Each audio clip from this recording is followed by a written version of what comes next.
Estamos de volta com o nosso programa Espaço Cidadão, na TV União, a TV do Cidadão, tomando aqui a nossa água mineral Esterbon, é produto nosso do Rio Grande do Norte, e além de vazar a água, também fabrica o gelo, também o sorvete, o picolé e a casquinha de sorvete, sendo fornecedor para várias outras empresas no Brasil inteiro.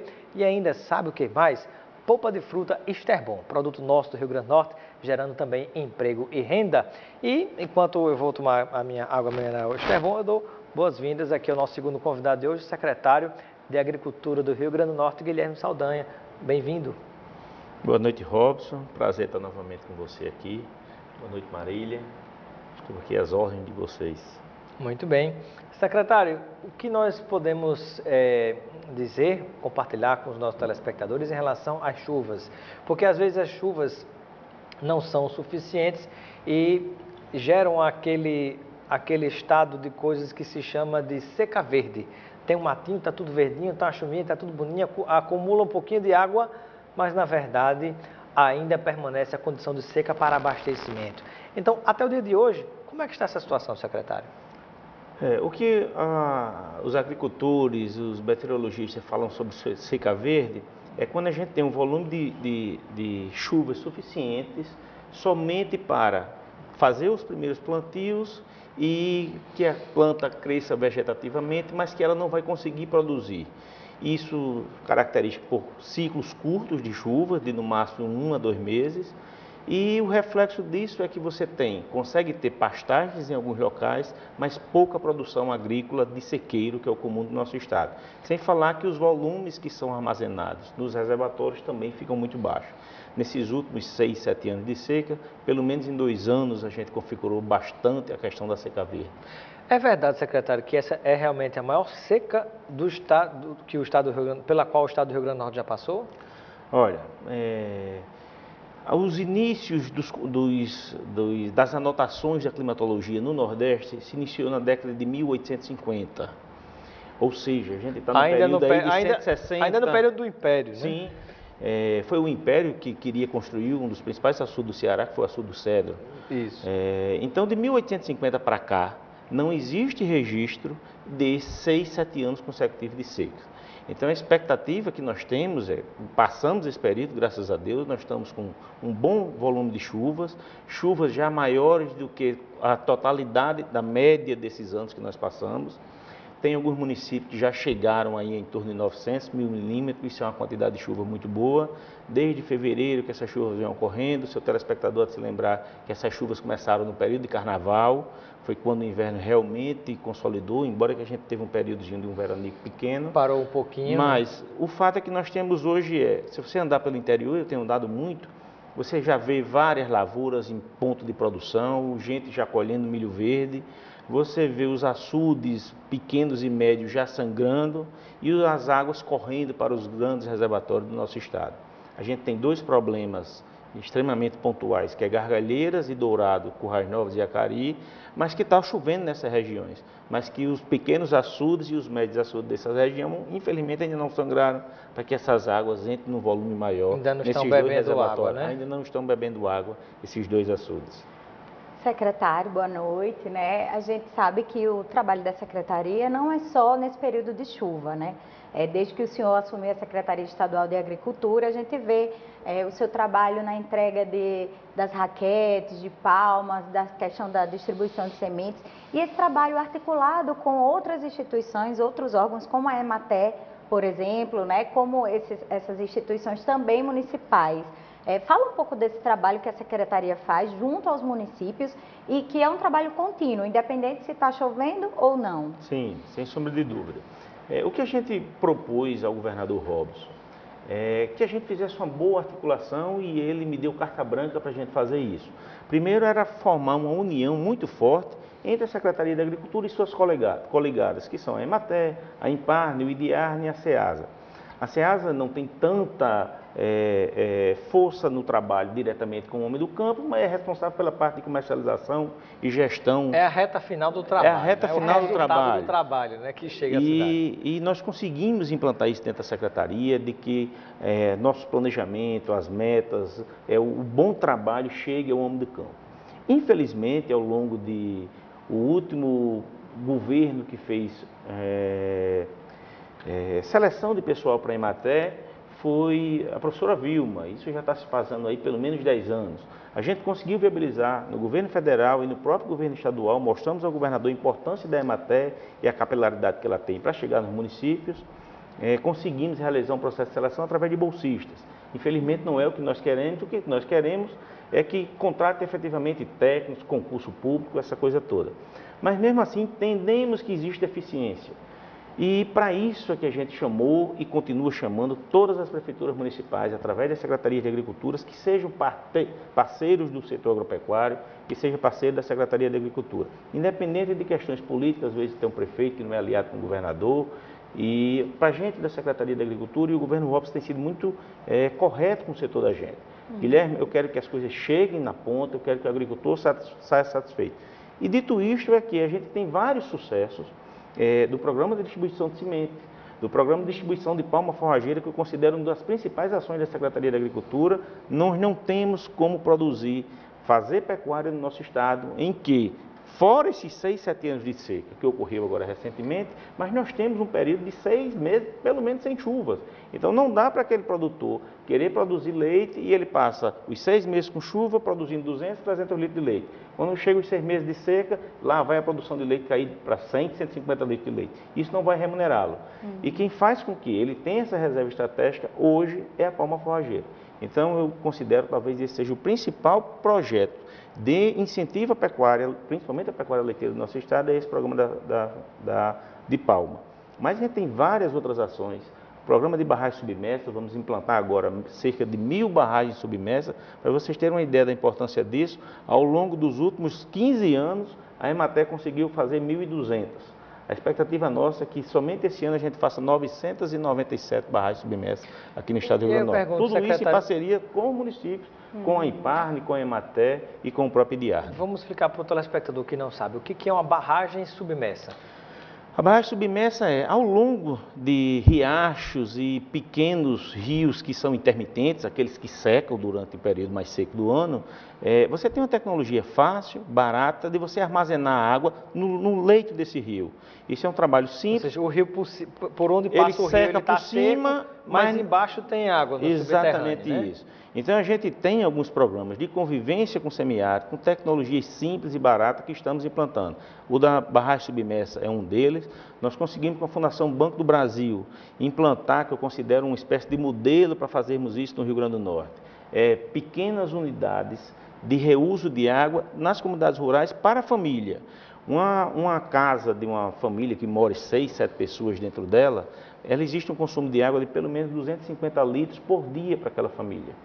E esses 250 litros de água, 80% dela é água que é do chuveiro, da pia da cozinha, da pia que não é água que vai para a fossa. Sim. A gente está implantando, esse ano agora, vamos fazer 50, salvo engano, são 4 ou 5 municípios do Rio Grande do Norte, com recurso do Banco do Brasil, pequeno orçamento, é R$400 mil esse projeto, mas a gente quer dar esse pontapé inicial para fazer com que... Eu recebo muito prefeito, e eles chegam para mim contando as dificuldades dos pecuaristas, dos agricultores familiares e pela falta de água que eles têm.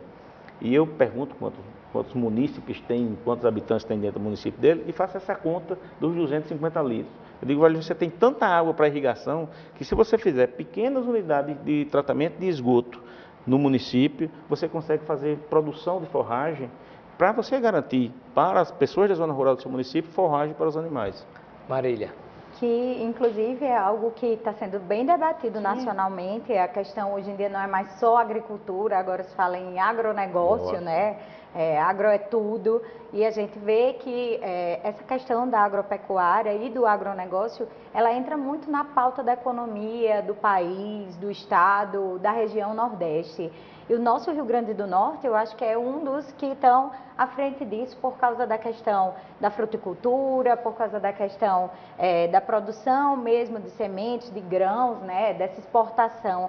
Como é que está isso, secretário? Como é que você enxerga o Rio Grande do Norte em relação aos demais estados do país e até do Nordeste, né, que tem uma posição mais próxima e as condições climáticas parecidas, semelhantes às nossas? Você tocou num assunto muito importante. Eu brinco muito com o meu colega Rui Gaspar, ele até saiu da secretaria agora, que eu secretário de turismo, e reconheço a importância do turismo no Rio Grande do Norte. Mas a atividade turística está muito relacionada com a região costeira, a praia, está se tentando levar o turismo para o interior. E quem sustenta a economia do nosso estado, no interior do estado, é o setor agropecuário. Tá certo? É a bacia leiteira lá de Caicó, Currais Novos, que se consegue tirar de pedra, literalmente de pedra, consegue se tirar 300, 350 mil litros de leite por dia, tá certo? É a fruticultura irrigada que transformou o Porto de Natal no maior exportador de frutas do Brasil e o Rio Grande do Norte no terceiro maior exportador de fruta do Brasil. Que já foi até o primeiro, né? No melão, há uns anos. No melão, especificamente, nós damos um show. Nós somos o primeiro. Das frutas que o Brasil exporta, tá certo? Nós somos o terceiro. Perdemos para Pernambuco e Bahia no Vale do São Francisco. Tá certo? Eu digo muito que a gente precisa vários vales do São Francisco no Nordeste.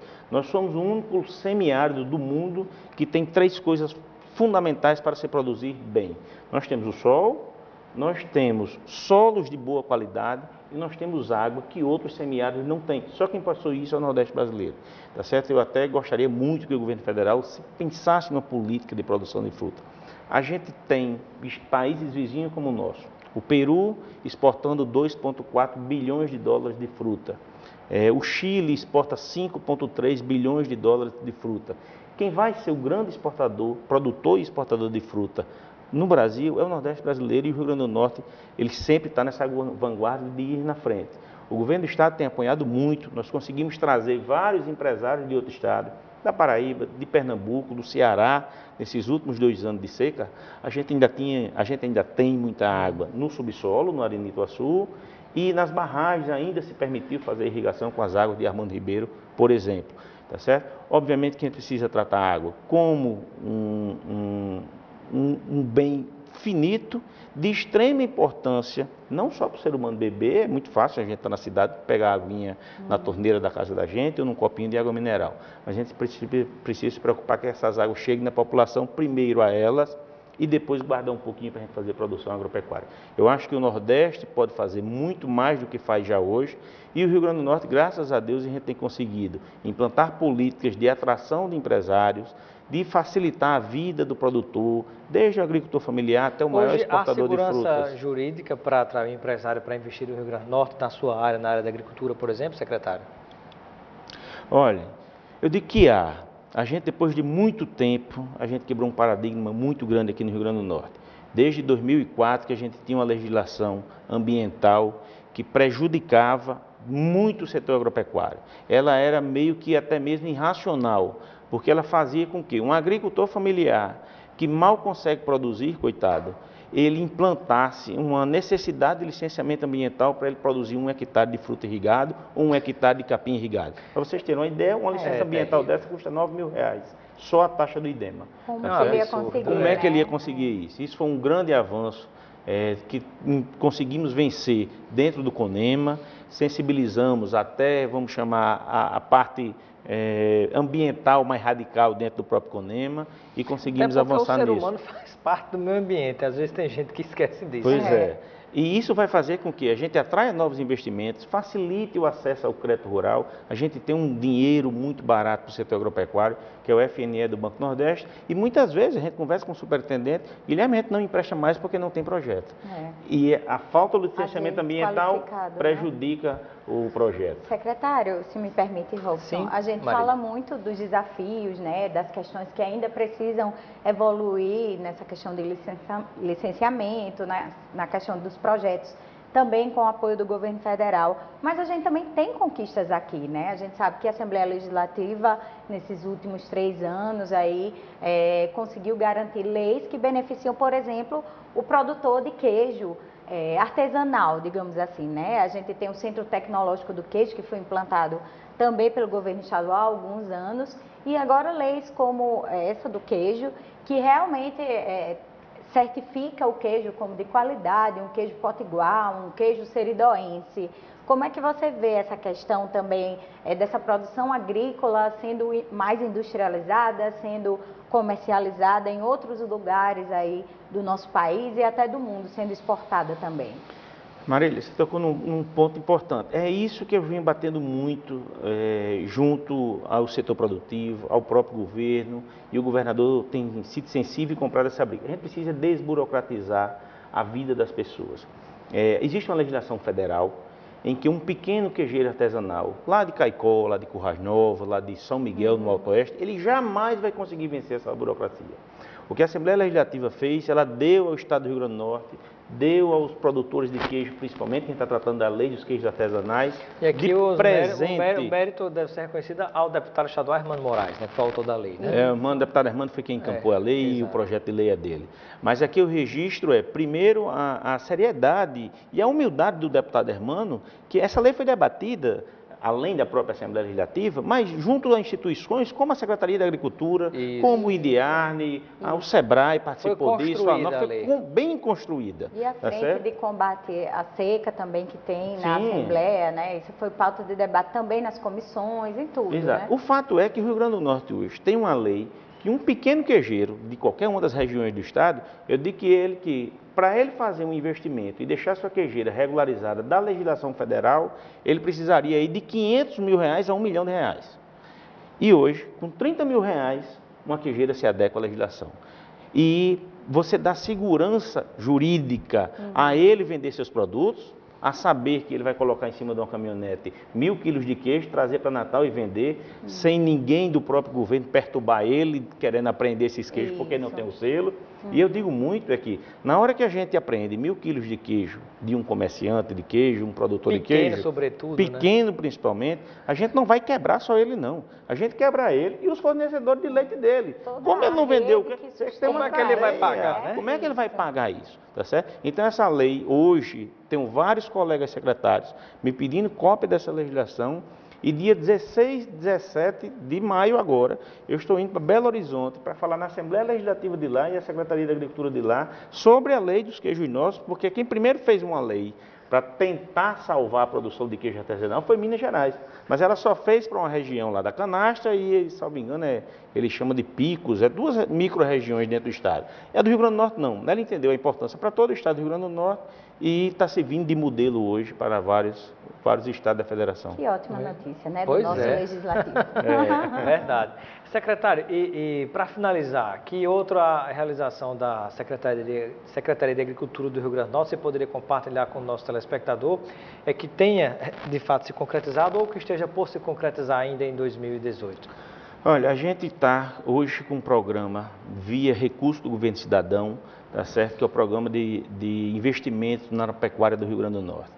Isso é uma série de investimentos, dentre os quais está o programa de palma forrageira, está a implantação de um centro de treinamento nas fazendas da Imparne, para você trazer pequenos pecuaristas, pequenos agricultores, para realizar vários cursos, desde inseminação artificial até manejo de rebanhos, sanidade de rebanhos.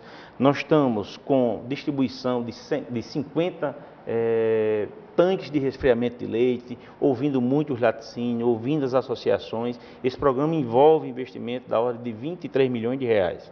Estamos com mais 3 editais do Governo Cidadão. Um para fruticultura irrigada, para fazer com que essa cadeia se avance cada vez mais. As exportações nossas cresçam cada vez mais também. Vamos investir R$13 milhões na fruticultura irrigada. Isso é coisa para agora, já para assinar convênio e contratos, já nos próximos 15 dias, chegando nas mãos dos agricultores, investimento, recursos para que eles façam seus investimentos e ampliem essas cadeias, principalmente. Estamos investindo R$20 milhões na regularização das pequenas queijeiras, aquelas associações que conseguiram vencer um pouquinho da burocracia que o Banco Mundial exige, mas vamos aplicar uma boa gama de recursos, são R$20 milhões, e transformar 3 propriedades das fazendas da Imparne, uma em Terra Seca, em Apodi, Terra Seca em Pedro Avelino, a de Apodi e a de Panguaçu, em centros de produção de feno, para também atender a pecuária do Rio Grande do Norte.